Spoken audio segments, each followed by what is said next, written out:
Alright, let's take a look at some of the basics of rugby, starting first of all with the rugby pitch itself. The playing surface is 100 metres long, with a try line at each end of the field and 2 sidelines on either side.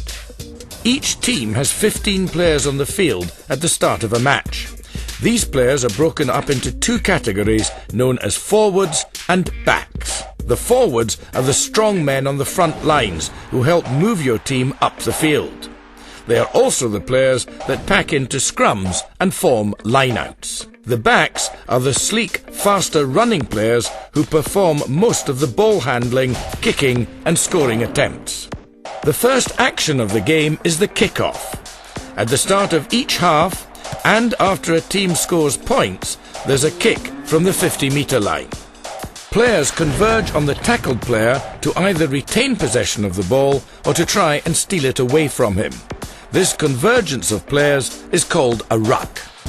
Wherever the ball is positioned on a rugby field, an offside line is created that separates the 2 teams. The players must remain on their team's side of the line in order to avoid conceding an offside penalty. In the sport of rugby, all passes have to be thrown backwards. Passing in a forward direction is illegal. The referee will call a stop to play and your team will instantly be stripped of possession of the ball. Running, getting tackled and recycling the ball is the most basic way to gain field advantage and get over the other team's try line. There is another way though to move the ball upfield.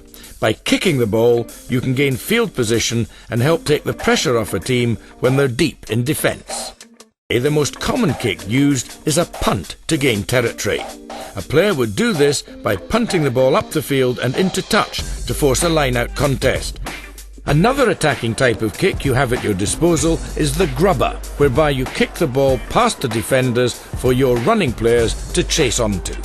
The up and under kick launches the ball high for your players to run onto and attempt to regain possession by jumping for the catch or collecting it before the opposition does.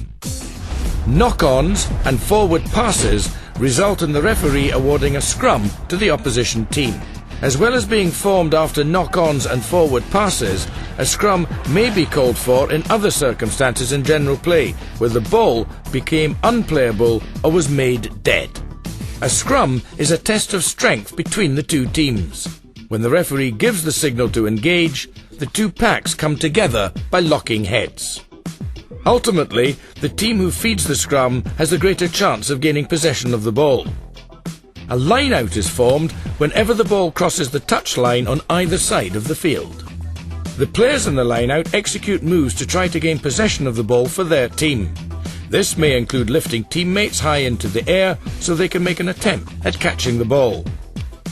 A try is awarded when a player grounds the ball on or over the opposition's goal line.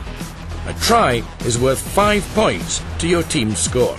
After you score a try, you're given a chance to make a conversion worth 2 points.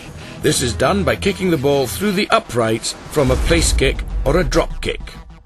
Another way you can score points in the game of rugby is through a drop goal. If the drop goal attempt is successful, you're awarded 3 points. If the opposition commits an infringement and you're awarded a penalty close to your opponent's try line, you may opt to take a penalty kick for goal.